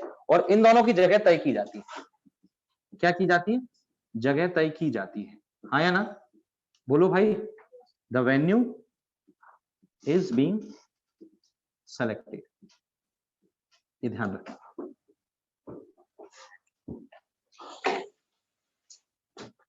अरे बोल देते, पक्का पक्का। इसमें ऑल फील्ड्स के लोग भाग लेते हैं। इसे बेसिकली विज्ञान और तकनीकी के विकास के लिए आयोजित किया जाता है, जिसमें विज्ञान और तकनीकी के संबंधित लोगों को भाग लिया जाता है। इसमें सभी क्षेत्र के बुद्धिशाली लोग जो होते हैं, जो इंटेलेक्चुअल्स होते हैं, उनको पार्टिसिपेट कराया जाता है इसके अंदर। और ये उद्योगपतियों की सभा है, जिसमें वैश्विक बड़े इंडस्ट्रियलिस्ट उद्योगपति होते हैं, वो सभा करते हैं और इसके अंतर्गत विश्व के औद्योगिक विकास के संबंध में बात की जाती है। उसमें तय किया जाता है कि क्या किसी भी प्रकार की आर्थिक प्रगति को के लिए स्थापित किए जाने वाले चाहे उद्योग हो या फिर व्यापार के विकास से कहीं किसी क्षेत्र के हित को कोई नुकसान तो नहीं पहुंच रहा। तो ये बोल सकते हैं that corporation in all fields इसका मेन ऑब्जेक्टिव रहा, यानी कि हर एक क्षेत्र में समन्वय स्थापित करना वैश्विक आधार पर। इसकी जरूरत क्यों पड़ी? क्योंकि समन्वय तो था, लेकिन हर क्षेत्र में नहीं था। किसी क्षेत्र का समन्वय दूसरे क्षेत्र के हित को प्रभावित कर देता था। जिस वजह से इसमें तय किया गया कि हम क्यों ना एक ऐसी वैश्विक साझेदारी की बात करें जो यूनिवर्सल हो, जो वास्तविकता में सार्वभौमिक रहे। हाँ या ना? बोलो भाई। सभी को ये बात समझ में आती है? What is the global economic forum? और साझेदारी की आवश्यकता विश्व में क्यों है? ताकि अगले विश्व युद्ध की परिस्थितियां रोकी जा सकें। क्योंकि विश्व युद्ध हमें कुछ नहीं देता, हमें आर्थिक नुकसान देता है, हमारी विचारधाराओं को हानि पहुंचाता है, हमारे जीवनों को यानी कि हमारे मानव संसाधनों को नुकसान पहुंचाता है। एक युद्ध के परिणाम को खत्म करते हमें सदियां लगती हैं। अगर सही मायने में देखा जाए तो द्वितीय विश्व युद्ध के जो परिणाम थे वो आज भी दिखाई देते हैं।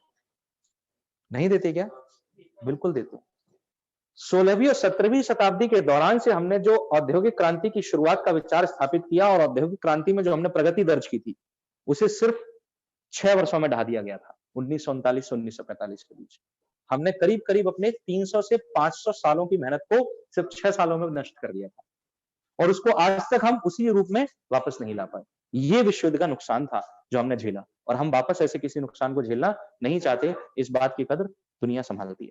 हालिया तौर पर विश्व आर्थिक फोरम वार्षिक महोत्सव की बैठक में रूस के राष्ट्रपति व्लादिमीर पुतिन ने हिस्सा लेते हुए अपने भाषण में ये बात कही भी है, और उनके कहने का सीधा आशय यही निकाला गया है विश्व के सभी बुद्धिजीवियों द्वारा।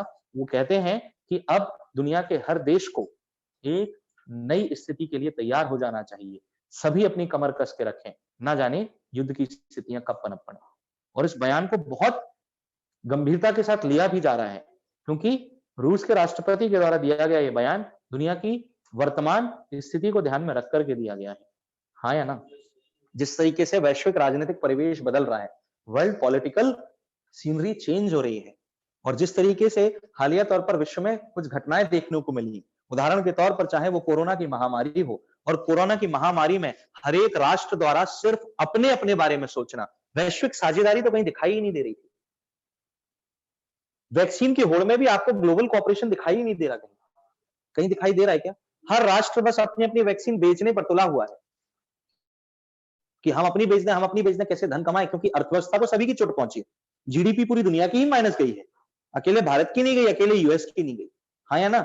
जीडीपी हर एक पूरी की पूरी दुनिया की ऋणात्मक गई, पूरी की पूरी दुनिया की अर्थव्यवस्था ऋणात्मक गई, बेरोजगारी पूरी दुनिया में आई, लोगों को आर्थिक हानियां पूरी दुनिया में हुई, महंगाई की स्थिति पूरी दुनिया में ही बनी। लेकिन ऐसी स्थिति में हमें जिस वैश्विक साझेदारी की जरूरत है, जिस ग्लोबल कॉपरेशन की नीड है, हम उसको नहीं दिखा रहे। हम अपनी अपनी जूते चमकाने में लगे हुए हैं कि पॉलिश हमें पहले मिल जाए, हमें पहले मिल जाए। हाँ या ना? हालिया तौर पर कोरोना महामारी में तो जो सीनरी दिखी कोरोना महामारी के दौरान अजरबैजान और आर्मेनिया जैसे देश, और फिर लापरवाह देशों जैसे कि तुर्की, जैसे कि रूस की अपनी भूमिका प्रत्यक्ष रूप से दिखी, या फिर फ्रांस जैसे देश की जो भूमिका दिखी, उन भूमिकाओं को देखते हुए भी ये साफ तौर पर दिखाई दिया कि वैश्विक हित अब खतरे में नजर आता है, क्योंकि देश अपना जिम्मेदार रवैया खोते जा रहे हैं। उनकी मानसिक स्थिति अब अस्थिर होने लगी है। इन वैश्विक घटनाओं के आधार पर ही व्लादिमीर पुतिन ने इस बात को कहा कि अब वैश्विक हित ज्यादा सुरक्षित नजर नहीं आ रहा, सभी देश अपनी कमर कस के रखें। हाँ ना? वैश्विक आर्थिक फोरम के अंदर दावोस में हुई कॉन्फ्रेंस, जो पहली वाली शीतकालीन सत्र है, उसमें रूस के राष्ट्रपति का यह बयान दुनिया को वास्तविकता में चिंताजनक बना देने के लिए एक महत्वपूर्ण बयान माना जा रहा है। हाँ या ना? हाँ या ना? क्वेश्चन करेंगे?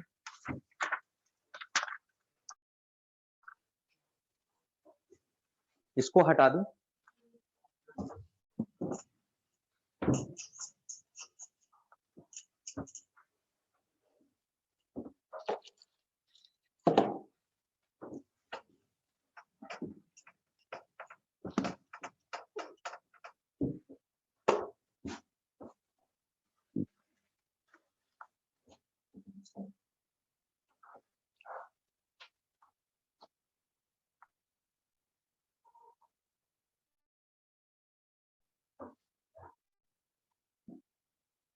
ओके, ये प्रश्न क्या कहता है? द क्वेश्चन इज, विश्व आर्थिक फोरम के संबंध में निम्नलिखित कथनों पर विचार कीजिए। Consider the following written statements in relation of World Economic Forum. पहला, विश्व आर्थिक फोरम स्विट्जरलैंड में स्थित एक गैर लाभकारी संस्था है, इसका मुख्यालय जिनेवा में। The World Economic Forum is a non profit organisation based in Switzerland, it is headquartered in Geneva. मैंने यहां पर गैर लाभकारी शब्द का प्रयोग कर लिया है क्वेश्चन में, और वो सही भी है, क्योंकि ये नॉन प्रॉफिट ऑर्गेनाइजेशन है, किसी लाभ के लिए कार्य नहीं कर रही, ये सिर्फ वैश्विक साझेदारी को आर्थिक रूप में स्थापित करने के लिए कार्य कर रही है, जिससे किसी भी देश का हितों का टकराव ना हो। दूसरा, विश्व आर्थिक मंच निजी और सार्वजनिक सहयोग के लिए काम करने वाली एक अंतरराष्ट्रीय संस्था है। The World Economic Forum is an international body working for private and public corporation, और ये सबसे महत्वपूर्ण है, ये सबसे ज्यादा महत्वपूर्ण है। जब मैं बात करता हूं सार्वजनिक यानी कि पब्लिक की, और जब मैं बात करता हूं निजी यानी कि प्राइवेट क्षेत्र की, हाँ या ना, तो दोनों क्षेत्रों में मुझे समझ में आ जाता है। पब्लिक जिसके अंतर्गत लोग आते हैं, that means the people plus the governments, हाँ या ना, ये दोनों इसमें सम्मिलित होते हैं, सरकार और सरकार के लोग। जबकि जब मैं बात करता हूं निजी प्राइवेट की, I am talking always about the industrialist and various prominent persons and organizations working for profit। निजी क्षेत्र में वे लोग और उनकी संस्थाएं सम्मिलित होती हैं जो बहुत ज्यादा महत्वपूर्ण होते हैं, प्रमुख होते हैं, और अपने लाभ के लिए, अपनी संस्था के लाभ के लिए कार्य करते हैं, जिनमें उद्योगपतियों को शामिल किया जा सकता है। हाँ या ना? इस तरीके के पब्लिक और प्राइवेट कॉर्पोरेशन को यह बढ़ावा देता है, यानी कि उद्योगपतियों के द्वारा किए जा रहे उद्योगों के विकासों से सरकार और उनके लोगों के हितों की दुर्दशा ना हो, उनके हितों का टकराव ना हो, उनके हितों की सुरक्षा बनी रहे, इसलिए इन दोनों में कॉर्पोरेशन है। ये बिल्कुल सही है कि निजी और सार्वजनिक सहयोग है, इन दोनों क्षेत्रों के बीच का एक सहयोग है, यानी सरकार और उद्योगपतियों के बीच की एक साझेदारी है ग्लोबल इकोनॉमिक फोरम। हाँ या ना? समझ में आता है दूसरा पॉइंट? पक्का? जो मैंने कहा बस उसी को दूसरे रूपों में लिखा हुआ है प्रश्न में। प्रश्न कभी भी तुमसे बात सीधी कभी परीक्षा में की ही नहीं जा सकती। हाँ या ना? और टेढ़ी बात को सीधा करना, अगर यही क्वालिटी है तो तुम वास्तविकता में अपने विषय का विश्लेषण करने वाले व्यक्ति हो। हाँ या ना? इसीलिए प्रश्न को बार-बार पढ़ना जरूरी होता है। उन बच्चों जैसे नहीं जो बड़े ऐंठ में एमपीपीएससी की परीक्षा में घुसते हैं, यूपीएससी की भी परीक्षा में घुसते हैं। जीएस का पेपर आता है, आधे घंटे में गोले भरे, इन्विजिलेटर आता है, आती है, बेटा हो गया? हाँ मैडम, खूब पढ़ा हम, रिजल्ट आता है, सर 5 क्वेश्चन सिली मिस्टेक हो गए थे। तो बेटा क्या हुआ? सर सिलेक्शन तो ना हुआ। और इसमें प्राउड है अपना, ऐसा नहीं करते हैं अपन, है ना? लोक सेवा परीक्षा की जो एग्जाम होता है, वो एक प्रश्न को 3-3 बार पढ़ करके कम से कम देखना चाहिए। ये टाइम इसीलिए आपको 2 घंटे का दिया जाता है, वरना आयोग आपको 1 घंटा भी दे सकता था। दे सकता था ना? लेकिन आधे घंटे में होने वाले पेपर के लिए 2 घंटा इसलिए दिया जाता है क्योंकि वास्तविकता में वो आधे घंटे में करने की परीक्षा नहीं होती है। हाँ या ना? इसलिए अगर आप वास्तविकता में फ्यूचरिस्टिक और फ्यूचर रेडी हैं, कृपया करके मेरी इस बात को समझें। हाँ या ना? पक्का? चलिए, हम 10 मिनट बाद मिलते हैं अपने अगले स्टैटिक टॉपिक यानी इतिहास की। ठीक है? बोलो।